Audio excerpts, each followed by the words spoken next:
आज हम बात करेंगे आपको कि आरसीएम बिज़नेस से पहले का जो जीवन था मेरा, हम 3 भाई-बहन थे, 3 बहनें और 1 भाई। बैकग्राउंड हमारा बहुत अच्छा नहीं था और हमारे पिताजी पढ़े-लिखे थे लेकिन माताजी उतनी नहीं थी। जब ससुराल में आई तो देखा पिताजी कुछ नहीं कर रहे हैं, हम 3 बहनें हो चुके थे, तो हमारे दादाजी ने देखा जो मिलिट्री में थे, उन्होंने मेरी माताजी को पढ़ाया-लिखाया और एक ट्रेनिंग का कोर्स कराया जो कि एएनएम का होता है, नर्स का होता है। माँ को शुरू से ही हमने संघर्ष करते हुए देखा था। बचपन में जब माँ ट्रेनिंग के दौर में आई तो हम लोग को ननिहाल में या ददिहाल में छोड़ दिया जाता था। तो वहाँ की जो कहानी होती थी, बहुत हज़ारों महिलाएँ इसको अगर देखेंगी तो उनके अंदर ये बात जाएगी कि जहाँ पैसे नहीं होते, चाहे कोई भी रिश्ता नाता हो, मैं सबका तो नहीं करती लेकिन मैंने अपना देखा है कि हमें वो रिस्पेक्ट नहीं मिलता था, वो आदर नहीं मिलता था। अगर ननिहाल में छोड़ दिया जाता था तो वहाँ भी वही हाल होती थी। और एक बार की मैं बताती हूँ कहानी कि मैं एक बार कपड़े फटे हुए पहनी थी और मेरी छोटी-सी उम्र थी 7 साल की। तो वहाँ पे लोगों ने कहा कि इसके फटे हुए कपड़े तुम पहनी हो, मैंने जाके अपने मासी को बताया तो उन्होंने कहा, "कपड़े फटे होने से कोई फ़र्क नहीं पड़ता, साफ होने चाहिए, सिल लो और धुल लो।" ये बातें मेरे दिमाग में बिल्कुल बैठ गई, छोटी-सी 7 साल की बच्ची। ये मेरे को बाद में समझ में आया, लेकिन धीरे-धीरे करते हुए माँ ने अपनी ट्रेनिंग को किया, उसके बाद उन्होंने नौकरी को किया, फिर हम भाई-बहनों को बनारस बुलाया। फिर देखा कि जो वो काम कर रही थी, उनसे उनका गुज़ारा उतना नहीं हो पा रहा था, तो उन्होंने पिताजी को भी गाँव से बुलाया और फिर जैसे-तैसे करके हम लोग का जीवन चल रहा था। हम उस समय 6 में पढ़ रहे थे और अपने 2 छोटे भाई-बहनों की सेवा कर रहे थे, छोटे-छोटे भाई-बहन क्योंकि माँ-बाप नौकरी पे चले जाते थे। इस तरह मैंने अपना जीवन यापन किया, छोटे से शुरुआत की, लेकिन छोटी-छोटी आँखों में बड़े सपने लेकर के मैं बनारस जैसे शहर में आई। मैंने पढ़ना स्टार्ट किया, उतनी इनकम नहीं थी, जिस तरह माँ-बाप गुज़ारा बस कर रहे थे कि एक कमरा ले लिया, किराया दे रहे हैं और हम लोग को किसी तरह पढ़ा-लिखा रहे हैं। यहाँ तक भी पोज़ीशन नहीं थी कि मैं चप्पल पहन कर के स्कूल जाऊँ, लेकिन शौक था क्योंकि गाँव में उतनी अच्छी तरह से पढ़ नहीं पाई, तो मैं स्कूल भाग-भाग के चली जाती थी। जब मैं वहाँ जाती थी, तो हमारे सर कहते थे, "तूने आज चप्पल नहीं पहने, तूने जूते नहीं पहने।" मैं सोचती थी मेरे पास तो चप्पल भी नहीं है, जूते की सर बात कर रहे हैं। लेकिन मैं घर आकर माँ से कही तो माँ ने कहा, "कोई बात नहीं।" और वो जैसे-तैसे हम लोग को पढ़ाना स्टार्ट की। ये छोटी-छोटी चीज़ें मैं अपने घर में करती गई, दिल में। और फिर ग्रेजुएशन किया मैंने। जैसे ही मैंने ग्रेजुएशन किया, मैं एग्ज़ाम देने जाती थी। मैंने देखा मेरे जो जानने वाले लोग हैं, उनके बच्चे कॉन्वेंट स्कूलों में पढ़ते हैं, अच्छे स्कूल में पढ़ते हैं। हम लोग क्यों नहीं चाहते हैं? मैं मम्मी से पूछती थी। उन्होंने कहा मेरी जितनी पोज़ीशन थी, जितनी हैसियत थी, मैं उतनी ही पढ़ा पाई।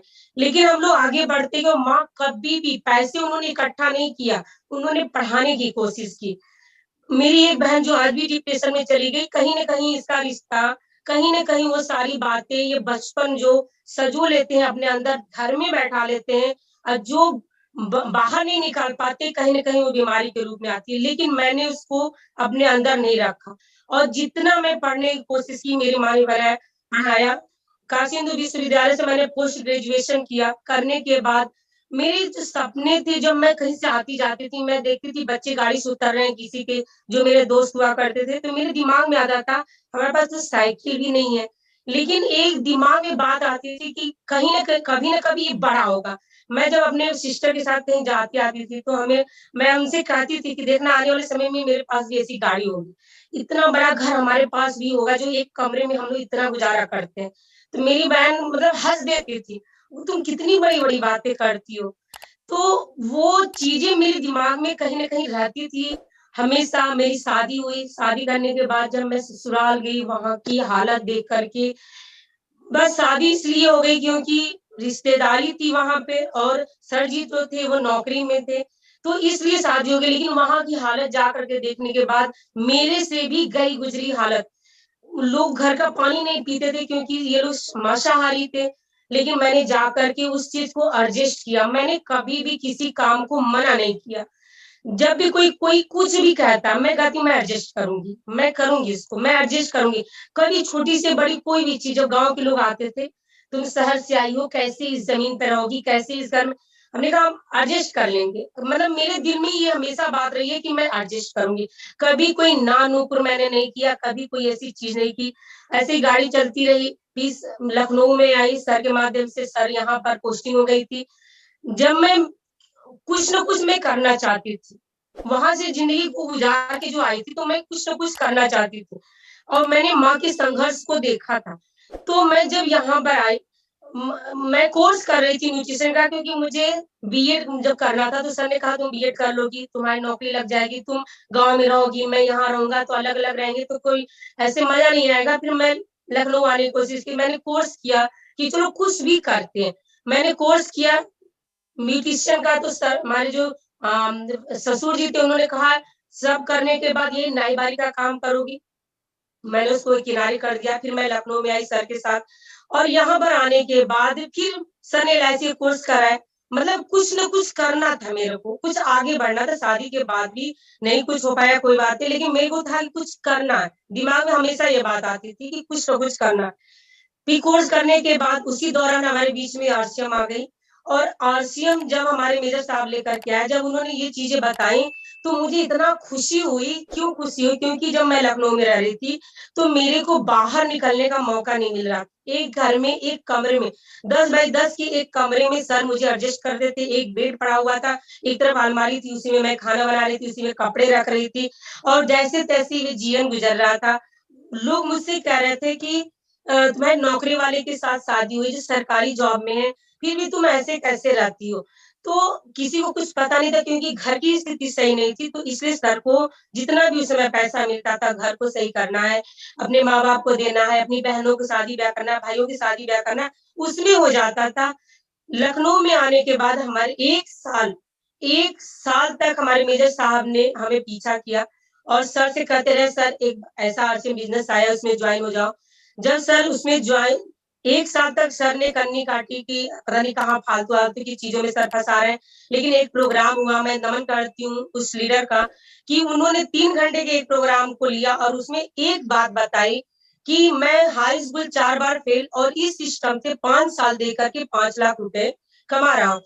ऐसी बातों को सर ने सुना, 3 घंटे के प्रोग्राम में क्या समझ में आया नहीं आया, लेकिन एक बात में आई और सर घर आके हमसे कहते हैं कि इतना अच्छा प्रोग्राम है, इतना अच्छा ये प्लेटफ़ॉर्म है, चलो करते हैं इसको क्योंकि 5 साल मात्र दे देने से अगर सर को 4 लाख रुपए, 5 लाख रुपए महीने का आता है और हाई स्कूल फेल व्यक्ति तो हम और आप तो पढ़े-लिखे हैं, चलो इसमें कुछ करते हैं और 5 साल हम भी दे के देखते हैं, अगर 5 लाख नहीं 1 लाख तो आएगा और इस तरह से कहानी स्टार्ट होती है। मेरे को बहुत अच्छा लगता था। मैं इसलिए नहीं जाती थी कि आश्रम में क्या है, क्या नहीं है। मैं इसलिए जाती थी क्योंकि लखनऊ में मुझे रहते भी 4-5 साल हो चुके थे और मैंने बाहर की दुनिया नहीं देखी थी। सिर्फ़ एक कमरे में रहना, मेरी खुशी मिलती थी कि बाहर निकलेंगे, जाएँगे सर के साथ और जैसे ही जाते थे वहाँ प्लान देखते थे।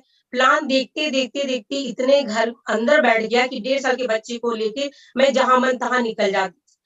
फिर बहुत अच्छा लगा आरसीएम बिज़नेस उसी दौरान हम लोगों ने इसको करना शुरू किया।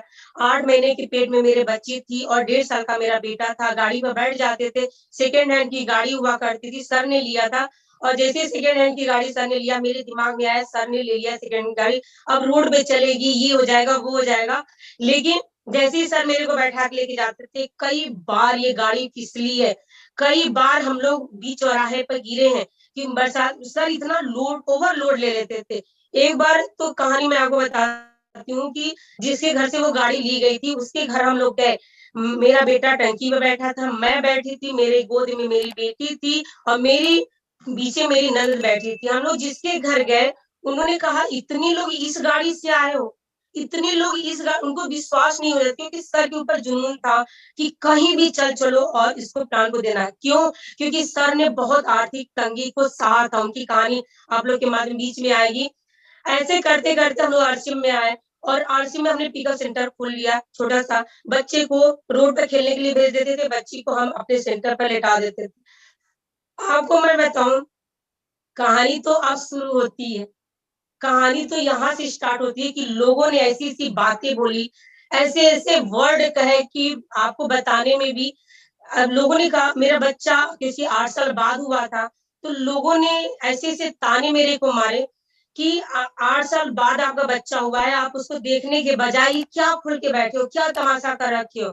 अगर इतनी पैसे की भूख है तुम्हें तो कटोरा लेके भीख क्यों नहीं माँग लेती? ये शब्द मेरे सामने एक महिला ने कहा जो कि जानने वाली थी और मैं अपने बच्ची को वहीं ज़मीन पे लेटाई थी और मैं वहाँ पे बैठी थी। मैं सन्न-सी रह गई कि लोग कहते हैं कि सरकारी जॉब में पैसा बहुत आता है। पैसे व उस समय जो सरकारी जॉब में था अच्छा खासा जीवन जी रहे थे हम। लेकिन मैं आपको बताऊँ कि मेरे अंदर कभी ये बात आई ही नहीं कि मेरे हस्बैंड सरकारी जॉब में हैं, लेकिन पैसा आता है। कभी मैंने गर्व नहीं किया और कभी मेरी हाथ में मैंने लेके उसको खर्च नहीं किया, जो करते थे सर करते थे। मेरे ये दिमाग में आता ही नहीं था, क्यों? क्योंकि बचपन से मेरे दिमाग में था कि मुझे अपने हाथ में पैसा चाहिए, अपना हाथ का पैसा मुझे खर्च करना है। मेरी सिस्टर कहती थी, मेरे घरवाले कहते थे कि तुम सरकारी जॉब में है, पैसा इतना आता होगा, उन्हें क्या पता कि कहाँ चला जाता है और तुम ऐसे कैसे जीवन जीती हो? उसके बाद आरसीएम, अब आरसीएम जब आ गई, जुनून के साथ जब करना शुरू कर दिया मैंने, तो जो इसमें सपने दिखाए थे, वो मेरी बचपन की चीज़ें याद आने लगी। मेरे बचपन की चीज़ें, जो-जो चीज़ें मैंने सही वो मुझे मैं भूल चुकी थी कि मेरी मासी ने क्या कहा, मेरी दादी ने क्या कहा, मेरे इन्होंने क्या कहा था, कैसे-कैसे हम लोगों ने अपना बचपना गुज़ारा। लेकिन जैसे ही मैं आरसीएम में आई और यहाँ पे जो सपने दिखाना शुरू किया गया, वैसे मेरे अंदर-अंदर वो सारी चीज़ें आनी शुरू हो गई। इसलिए जब उस महिला ने ये बात कही कि तुम लोग कटोरा लेके भीख क्यों नहीं माँग लेते हो? सन्न से तो मैं रह गई, लेकिन मुझे अपना वो बचपन याद आने लगा जो मेरी अंदर अंतर आत्मा में बैठी थी। फिर मैंने उसकी बातों को इग्नोर किया और जैसे-तैसे हम लोगों ने करना शुरू कर दिया। अब यहाँ पे पिकअप सेंटर खुल गया, जाने-अनजाने बहुत गलतियाँ कर रहे थे, बहुत ज्वाइनिंगें कर रहे थे, पैसे भी बहुत लगा दिए थे लोगों की ज्वाइनिंग में क्योंकि पैसा बहुत आएगा।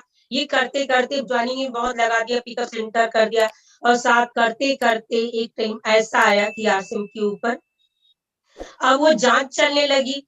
लेकिन मैं आपको बताऊँ कि जब आसिम बंद हुई, उस दौरान हम लोग के ऊपर सबकी पूरी दुनिया के ऊपर बहुत से लोगों ने अपना करियर बनाया था, जो भी सबकी चीज़ें हुई, लेकिन हम लोगों के ऊपर ऐसी कोई आपदा नहीं है। बस एक चीज़ आया कि हमें इसको खुलवाना है और हम लोगों ने बड़ी इसको काम करना शुरू कर दिया। अपने छोटे-छोटे बच्चों को लेकर दिल्ली गए, वहाँ पर क्यों? क्योंकि दिमाग में था बहुत अच्छी चीज़ है, यहाँ लोगों के सपने पूरे होते हैं और टीसीजी का विश्वास था, सब अच्छा होगा। मुझे विश्वास था सर पे कि सर जो काम करते हैं बहुत अच्छा होता है और सब अच्छा हो जाएगा। मेरे दिमाग में बिल्कुल नहीं था कि इतना लंबा गैपिंग चलेगा और कभी भी दिमाग में ये नहीं आया कि खुलेगा नहीं। कभी भी दिमाग में ये नहीं आया। अब यहाँ से कहानी स्टार्ट होती है। यहाँ इस मेन कहानी तो यहीं से शुरू होती है। हम लोग दिल्ली गए, वहाँ पे रोड पे धरना दिया। फिर सर 17 बार लगातार जयपुर गए, ये कहानी बढ़ती चली गई। अब वो जो 9 महीने का पीरियड था, उसमें बिल्कुल झकझोर के रख दिया। क्यों? क्योंकि सर तो चले जाते थे प्रोग्राम में और मैं यहाँ पे घर पे रह कर के अपने 2 बच्चों के साथ एक कमरे में कैसे-कैसे जीवन यापन करती हूँ। अब आप कहोगे कि सरकारी नौकरी में सर थे तो क्या प्रॉब्लम थी? मैं आपको बताऊँ कि सर दिल जान से लग चुके थे और जो भी सैलरी मिलती थी, वो जयपुर जाती। जो भी सैलरी मिलती थी, सर धरने पे ले जाते थे। जो भी सैलरी मिलती थी, सर लोगों को इकट्ठा करने के लिए कि वहाँ पे हुजूम होना चाहिए, वहाँ पे भीड़ होनी चाहिए, वो सारा पैसा वहाँ लग दिया जाता था। अब यहाँ पे कहानी मुझे 9 साल में 9 महीने कैसे मैं बच्चों के साथ रही, 9 महीना लगातार। ऐसे लोगों ने कहना शुरू कर दिया, मेरे माँ-बाप ने तक कहना भी शुरू कर दिया कि बच्चों को तुम स्कूल नहीं भेज रही हो, क्या बात है? कैसे कैसे लोग मैं उस 9 महीने के दौरान मैं सोचती थी कि मेरे घर कोई ना आए, क्योंकि जब भी सर धरने से घर पे आते थे, मेरे घर में मैं मेहमान एक बार आ गया था और मैं अपने बच्चों के साथ लेटी हुई थी और मैंने देखा मेरे जो रिलेशन वाले आए थे, बाय चांस रात में उठ गए और उन्होंने देखा कि मेरे हस्बैंड जो है, वो एक मंदिर हम लोगों ने बनाया था, उस मंदिर के सामने 1:30 से 2 बजे रात में बैठ कर ठंडी का मौसम था, रात में बैठ कर के सर प्रेयर कर रहे थे। जब सुबह हुई तो मेरे रिश्तेदार ने पूछा ये मैंने तो सुना था कि तुम लोग आरसीएम में आ गए हो, पागल बन गए हो, लेकिन आरसीएम तो बंद है, ये कौन-सा काम कर रहे हैं? उस समय उन्होंने कहा कि इसको रोक लो नहीं तो कुछ हो सकता है। इसको रोक लो नहीं तो कुछ हो सकता है, अभी तुम्हारे हाथ में नहीं आएगा कुछ। फिर वो तो चले गए, मैंने सर से ये बात नहीं कही। कहीं न कहीं ये दिमाग में मेरे था कि जो सर कर रहे हैं वो अच्छा कर रहे हैं और जो टीसीजी कर रहे हैं कहीं न कहीं सब बहुत अच्छा है क्योंकि विश्वास था। फिर मैं जब पिकअप सेंटर पे जाती थी, लोग ऐसे-ऐसे ताने मारते थे, ऐसी-ऐसी बातें बोलते थे मेरे सामने। एक जानने वाले ही आकर कहे कि अगर तुम लोग सफल नहीं हुए ना, तो देखना एक दिन तुम लोग आत्महत्या तक कर लो। बच्चा ही छोटा सा इसको स्कूल नहीं भेजती हो, तनख्वाह तो आती है, होता क्या है? लेकिन मैंने कभी भी सर को ये नहीं बताया कि ऐसी-ऐसी घटनाएँ घटती हैं। क्योंकि मैं नहीं बताना चाहती थी, मेरे जो बचपन बीत चुका था, मैं इन बच्चों के साथ नहीं करना चाहती थी। क्योंकि महँगाई भी बढ़ रही थी, समय के साथ तो वो जो पैसे आ रहे थे, वो छोटे पड़ रहे थे और मेरी माँ की वो बातें याद आती थी, वो चीज़ें कि वो ₹300 में उस समय गुज़ारा करती थी और सर आज 18,000 पा रहे हैं, तो इस समय भी वही सिचुएशन था।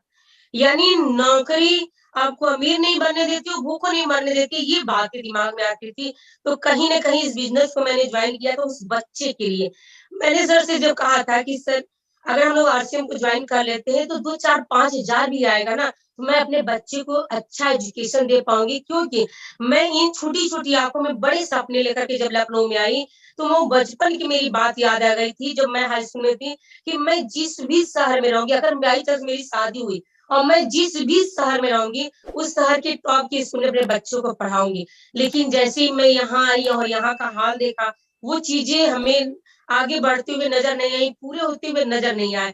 तो अब ऐसी बात में मैं आपको बताऊँ कि इस सिस्टम में आने के बाद बहुत सी चीज़ें हम लोगों ने झेला उस बंद के दौरान कि मेरे अपलाइन ने कहना अब शुरू कर दिया। जब पीरियड लंबा भी था, 2 महीना, 4 महीना, 6 महीना हुआ तो ऐसे-ऐसे लोगों ने मुझे से कहना शुरू किया जिसको लाखों की इनकम आती थी कि संध्या जी फ़ोन से फ़ोन मिलाते थे और 2-3 बार लोगों ने मुझसे कहा कि संध्या जी, ज्ञान प्रकाश जी को रोक लीजिए, फेसबुक का ज़माना है, धरने पे बैठे हैं, पुलिस विभाग में हैं, अब भी यहाँ पर ये बात आ जाएगी तो उनका क्या हो सकता है आप जानिए।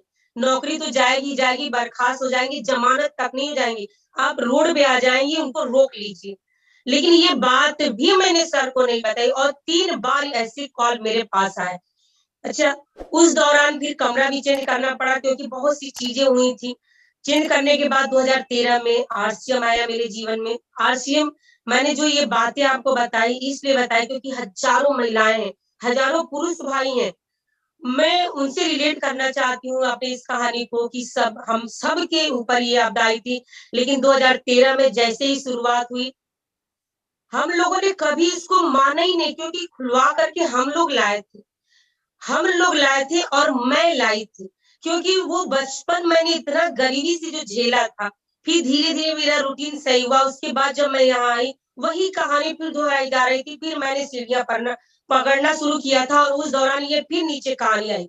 फिर 2013 में जब इसकी शुरुआत हम लोगों ने की, मेरे सर ने पूछा अब क्या किया जाए क्योंकि ऑफलाइन तो जा चुके थे, फिर नए सिरे से शुरुआत किया, फिर वही जोश-जुनून और फिर समर्पित होके करना शुरू किया और मेरे पेट में मेरी बच्ची थी तीसरी और उसका फिर हमने करते-करते इस सिस्टम में आगे बढ़े, रॉयल्टी के मुकाम पर आए और रॉयल्टी के मुकाम पे आने के बाद फिर एक बहुत बड़ा हमारे ऊपर कहर पड़ा। मेरे को डेंगू हो गया, मेरे पेट में मेरी बच्ची 7-8 महीने की थी और मैं एडमिट होने गई, जब मैं एडमिट होने गई, बहुत झेलने के बाद 4-5 दिन लगातार फ़ीवर में रहने के बाद, सर ने कहा, "अब तुम्हारी हालत कुछ ठीक लग रही है" और सर निकल गए, बिहार चले गए।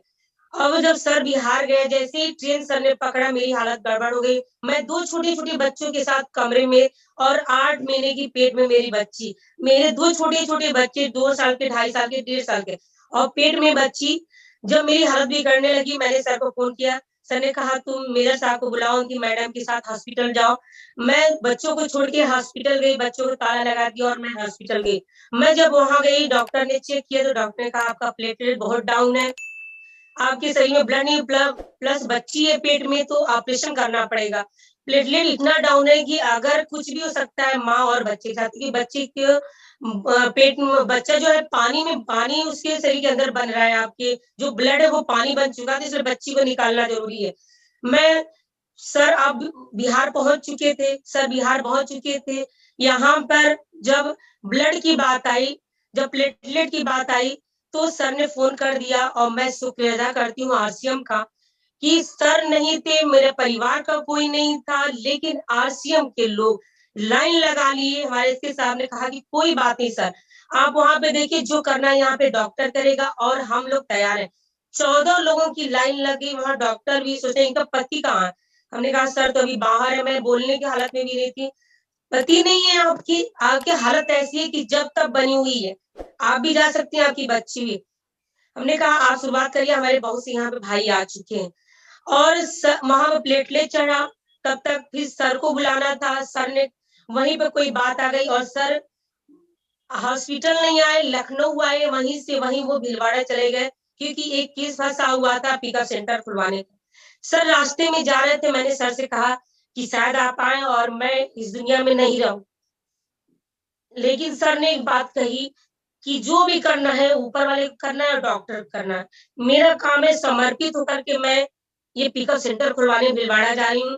तुम्हारे साथ बहुत से लोग हैं, तुम्हारे साथ बहुत से लोग हैं, कहीं न कहीं जीवन ज़रूर बचेगा। मेरे को विश्वास नहीं था कि अब मैं दोबारा सर को देख पाऊँगी, लेकिन फिर सर वहाँ से आने के बाद मैं कुछ थोड़ी-सी सही हुई क्योंकि डॉक्टर ने कहा ऑपरेशन अगर मैं कर दूँगी तो आपका बचना मुश्किल है। तो थोड़ा-सा मेरे को उन्होंने सही किया, फिर सर 4-5 दिन बाद जब आए, फिर मैं घर गई, फिर 2 दिन बाद मेरे को फिर एडमिट कराया गया और मैं एडमिट जब कराया गया तो सर आ चुके थे और सर आ चुके थे, एडमिट मेरे को कराया गया, ऑपरेशन करके 8 महीने की बच्ची को निकाला गया था क्योंकि मेरी हालत ऐसी नहीं थी कि मैं उसको नॉर्मल पैदा कर सकूँ। और निकालने के बाद फिर जैसे-तैसे मैं घर आई और किसी तरह हमने अपने इस जीवन को यापन किया है। 2-3 दिन 2-3 महीने लगातार करने के बाद आरसीएम में अब हम लोग बिल्कुल जुनून से लगने लगे। उन 3 बच्चों के साथ मैंने आरसीएम को फिर शुरुआत कर दिया। जैसे 15 दिन की मेरी बेटी थी, 15 दिन का मेजर ऑपरेशन हुआ था। ये बीसी सर का प्रोग्राम लखनऊ में था, सर आयुर्वेद रविंद्रालय में हम लोग गए। 15 दिन का मेजर ऑपरेशन था। मैंने सुना कि सर आए हुए हैं और मैं वहाँ पे गई। मैंने अपने पिताजी को बच्ची को दिया और सर ने स्टेज पे बुलाया था, सर को नहीं पता था। सर ने कहा आप इतना हम लोग सर को देख कर के एक्साइटेड हो गए थे कि सर ने कहा यहाँ पर आप लोग को डांस करना है और मैंने डांस तक भी किया। जब मैं आई तो मेरे पिताजी ने कहा तुम्हारा ऑपरेशन हुआ, स्टिच पड़े हुए हैं, कहीं वहाँ टूट ना जाए टाँके। कुछ याद नहीं था क्योंकि फिर वही सारी चीज़ें धीरे-धीरे जग रही थी और फिर हम लोग अच्छी तरह से काम कर रहे थे। 3 महीना गुज़रने के बाद हमें लगातार हम लोग काम करते, सेमिनार देते-देते, आते-जाते कोई सेमिनार में मिस नहीं करती थी, तीनों बच्चों के साथ मैं निकल जाती थी, उसी सेकंड हैंड की बाइक के साथ। जब मैंने प्रोग्राम को अटेंड किया, मेरी बच्ची को ठंड लग चुकी थी, उसकी तबीयत खराब होने लगी, धीरे-धीरे निमोनिया जो छोटी वाली बच्ची थी क्योंकि प्रीमेच्योर पैदा हुई थी, ब्लड उसके शरीर में कम था। जब मैं हॉस्पिटल गई तो वहाँ पे जाने के बाद पता चला कि डॉक्टर ने कहा इसका ब्लड नहीं बन रहा, इसको एडमिट करना पड़ेगा और एडमिट किया 10 दिन, 15 दिन, 20 दिन, 1 महीना आईसीयू में मेरी बच्ची। अब वहाँ पर फिर मैं धन्यवाद दूँगी आरसीएम की कि जब हम आईसीयू में थे, तो इतना पैसा लग जाता था लेकिन आरसीयू में रॉयल्टी आने के बाद 3 महीना ना काम करने पर भी बढ़-बढ़ के पैसे मेरे आ रहे थे। और वो पैसे कहाँ लग रहे थे? हॉस्पिटल में रख क्योंकि जो सर्किट मिलता था वो कहीं न कहीं किराए में, राशन में, इधर-उधर में जाते थे, आरसीयू में खर्चे होते थे जो लेकिन आईसीयू में पैसे बहुत लगने की वजह से जो आरसीयू का पैसा आता था, वो वहाँ पे लग रहा था। तो मेरी बच्ची फिर आरसीयू के पैसे से बची, लेकिन एक टाइम ऐसा आया कि मैं डेढ़ महीने वहाँ रहने के बाद जब मैं घर आई 2-3 दिन रहने के बाद सब अच्छे से चलने लगा। फिर वही काम और जैसे ही काम करते-करते फिर मेरी 2-4 दिन के बाद मेरी बच्ची की हालत खराब हुई और इतनी तबीयत खराब हुई कि सुबह जब हम लोग भोर में ले जा रहे थे बच्ची को, ठंड का मौसम था, बच्ची जा रही थी रास्ते में तो 1-2 बार उसकी साँसें फिर रुक गई। क्योंकि बाइक से जा रहे थे और ठंड का मौसम था। वहाँ पे मेरे दिमाग में एक बात आई कि अगर ये बंद गाड़ी में अगर जाती, तो शायद बच जाती। एक बार तो हम लोग बाइक को रोक कर के उसकी साँस को देख रहे थे कि भी है कि नहीं। फिर किसी तरह जैसे-तैसे फिर हॉस्पिटल में गए, वहाँ गए, डॉक्टर ने कहा अभी डिस्चार्ज आपको नहीं करा के ले जाना चाहिए था, आपकी बच्ची अभी भी इसके शरीर में ब्लड नहीं बन रहा है और इसको बहुत ज़रूरी है, इसको एडमिट करना और यहीं पर आना। फिर मैं डेढ़ महीने हॉस्पिटल में रही और अपनी बच्ची को बचा करके बाहर ले आई। आरसीएम का धन्यवाद कि एक बार मेरा जीवन उसने दिया, एक बार मेरी बच्ची का दिया। अब तो मुझे समर्पित होना ही होना था।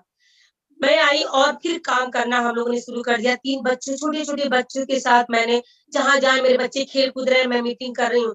मेरे रिश्तेदार, मेरे नातेदार क्या-क्या लोगों ने कहा, कैसे-कैसे मैंने अपने इस जीवन को क्योंकि मैंने बचपन को झेला था, मैं ये नहीं चाहती मेरे बच्चे ये सारी जीवन को झेलें। मैं नहीं चाहती थी मेरे बच्चे ननिहाल में रहें, ननिहाल बहुत अच्छा है, लेकिन मेरे वो दिमाग में बैठ चुका था कि लोग वहाँ क्या कहते हैं। मैं नहीं चाहती मेरे बच्चे दरियाहाल में पढ़ें क्योंकि उम, वो सारी चीज़ें मेरे दिमाग में गूँजती रहती थी, लोगों ने क्या-क्या कहा। वो उस समय मेरे को नहीं समझ में आया था लेकिन अब समझ में आया था तो इसलिए मैं अपने बच्चों को दिल से लगा के रखती हूँ। फिर मैंने सेमिनार अटेंड करना शुरू किया, काम करना सर के साथ शुरू किया, बहुत से उतार-चढ़ाव आया लेकिन आगे बढ़ते गए। धन्यवाद देती हूँ, बहुत से हमारे ऐसे साथी हैं, जो शुरुआती दौर में बहुत आज मेरा साथ दिए, लगातार शुरुआती दौर में आज बहुत बड़े टॉप के लेवल पर हैं। धन्यवाद देती हूँ अपने लाइफ लाइन का। लेकिन ये कहानी बढ़ते एक बार ऐसा हुआ कि अब लोग कहने शुरू कर दिए कि अब ये सब पागल हो गए, अब बच्चों को नहीं ध्यान दे रहे हैं। एक बार ऐसा है कि एक प्रोग्राम मैं देने गई थी, वहाँ पर लोगों ने कहा कि ट्रेनिंग सेशन मैडम चला दीजिए तो बहुत अच्छा रहेगा। 60-70 किलोमीटर मैं वहाँ पे गई और वहाँ पे उन्होंने कहा कि लगातार चलाएँगी तो और अच्छा हो जाएगा। मैंने 15 दिन तक लगातार किया, बहुत अच्छा रिज़ल्ट आया और वहाँ पे भी सेलिब्रेशन हुआ। सेलिब्रेशन में मेरे को पूछा गया कि कैसा लगा आपको? मेरी रूह काँप गई, क्योंकि उन 15 दिनों में मेरे बच्चों ने 15 दिन खाना नहीं दोपहर का खाया। वो स्कूल से छोटे-छोटे बच्चे आ रहे हैं अपने मन से जैसे मन तैसे। मैं शाम को जाती थी थकी-मारी, लेकिन वहाँ 1 लाख का बिज़नेस खड़ा करने पर वहाँ के जो लीडर खड़े हुए, तो मेरे को रोना आ गया कि इन लोगों को क्या पता कि मेरे बच्चों ने 15 दिन खाना नहीं खाया दोपहर में। कि सर जी सर्विस में, सर जी इधर है, सर जी वहाँ मीटिंग दे रहे हैं, सर जी वहाँ दे रहे हैं। लेकिन अब जब बच्चे मेरे बड़े हुए, मेरा जीवन लाइफ़ स्टाइल बिल्कुल बदल गया।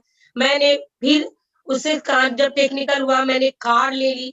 जब सर ने कार लिया, तो आगे जो कहानी बढ़ती चली गई कि उस बाइक से जब मैं कार पे आई, कार से जो वो कमरे चेंज किया मैंने, फिर वहाँ के कमरे से मैंने एक अपना घर बनाया। 2-3 कमरे बदलने के बाद क्या-क्या लोगों की बातें सुननी पड़ती थी। लेकिन मैंने ये अपना घर बनाया। अब सर ने कहा कि रूबी बन जाएँगे, तब मैंने कहा सर एक घर होना चाहिए, एक घर होना चाहिए। कभी को कुछ हो जाए तो एक घर होना चाहिए। एक मैंने अपना इस घर को बनाया। मैंने इस घर को बनाया तो एक सपना था, जो वो पिकअप सेंटर था मैंने अपने देवर को दे दिया। तो कहीं न कहीं मेरे दिमाग में था कि अब बच्चों के साथ मुझे रहना है। अब बच्चों को मैंने बहुत छोड़ा है, अब बच्चों के साथ मुझे रहना है कि बड़े हो गए, इनकी परवरिश करनी है और इस मकान जो मैंने मकान बनाया जिस इस घर में मैं हूँ, 1 करोड़ का जो ये मैंने एम्पायर खड़ा किया है, उसमें एक बड़ा-सा मैंने वंडर वर्ल्ड खोला है, तो 100-150 लोगों को बैठने का एक हॉल मैंने बनाया है। अब ये सब चीज़ें बन ही रही थी, उसी बीच में कोरोना काल आ गया। एक लॉकडाउन बीता ही था कि दूसरा आ गया, मैं मकान बना ही रही थी। इसी बीच में सर को पॉज़िटिव पाए गए, सर के माध्यम से मेरे को हो गया। अब यहाँ पे कहानी एक और मैं कहानी हो गई, कहीं न कहीं आप लोग से रिलेट होगा ये कि उस दौरान कहाँ क्या-क्या तबाहियाँ मची हुई थी। लेकिन इस दौरान भी हम लोग मैं इसमें इतनी ग्रसित हो गई थी, इतनी प्रभावित मेरे फेफड़े खराब हो चुके थे। 70 से 80% मेरा बिल्कुल फेफड़ा खराब हो चुका था। मेरे 15 से 20 दिन क्या करीब मेरे बच्चे एक कमरे में तीनों बच्चों को बंद किया था मैंने। एक कमरे में हम हस्बैंड-वाइफ थे। ऐसी हालत थी कि एक बार जब डॉक्टर आया, उन्होंने देखा तो मैं बिल्कुल पड़ी हुई थी, तो सर बिल्कुल एक बार तो धम्म से सोफ़े पे बैठ गए कि अब मैं नहीं हूँ इस दुनिया में। जो डॉक्टर था वो मेरे से पूछा कि आप ठीक हो?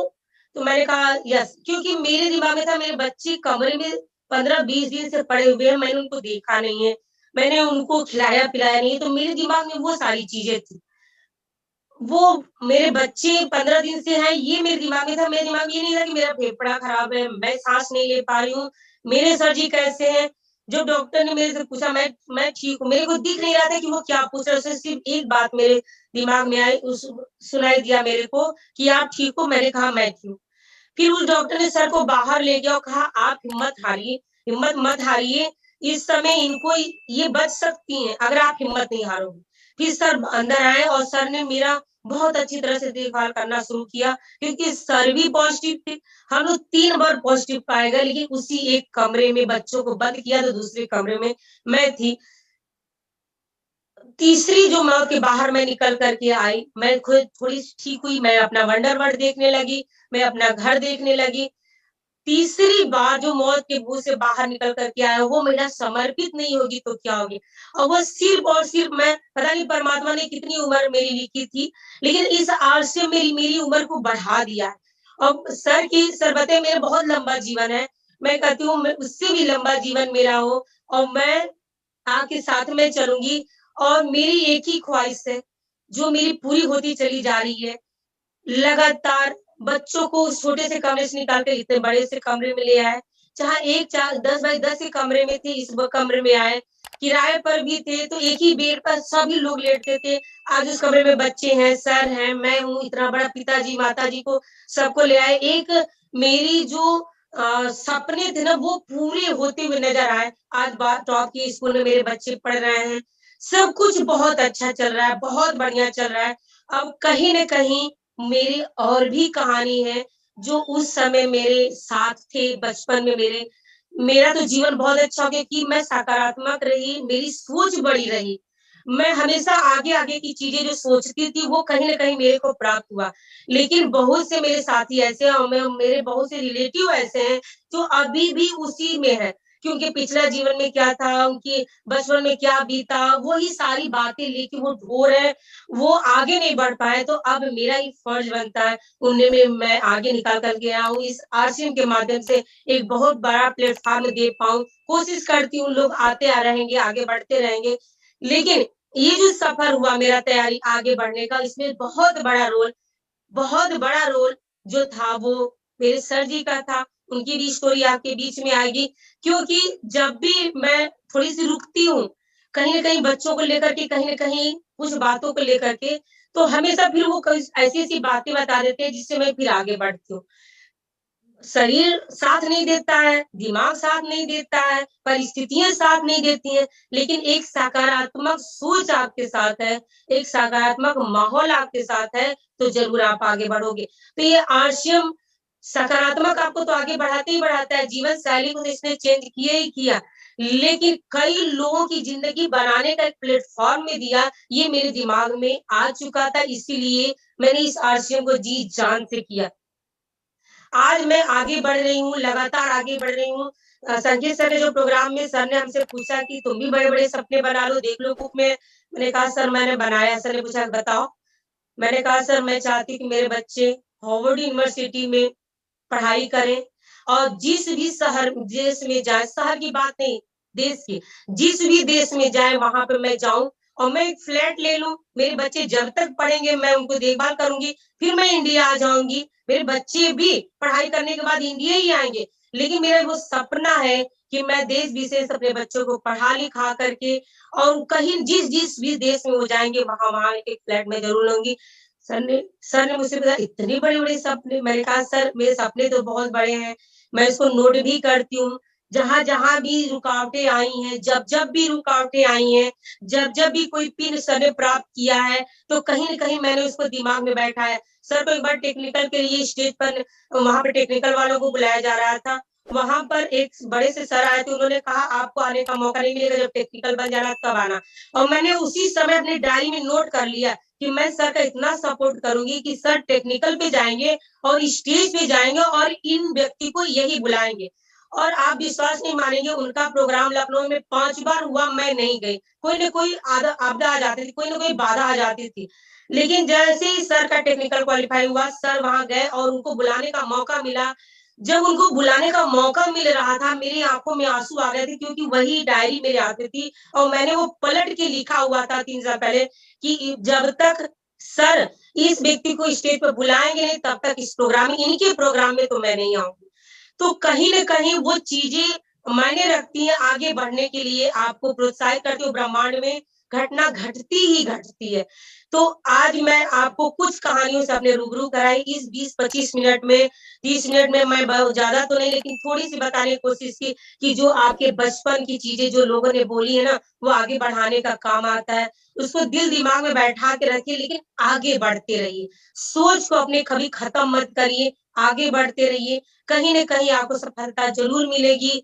सबकी कहानियाँ सबको सबके दिल को कहीं न कहीं छूती है। मेरे को भी 2-3 प्रोग्राम हुए, उसमें दीदी लोगों ने बोला तो मेरे भी दिल और अंतरात्मा में ये बात गई कि हिंदुस्तान ने पूरे विश्व के हर एक महिला के अंदर ये बात जानी चाहिए कि जो भी सफल हुआ है, कहीं न कहीं बहुत बड़ा संघर्ष किया।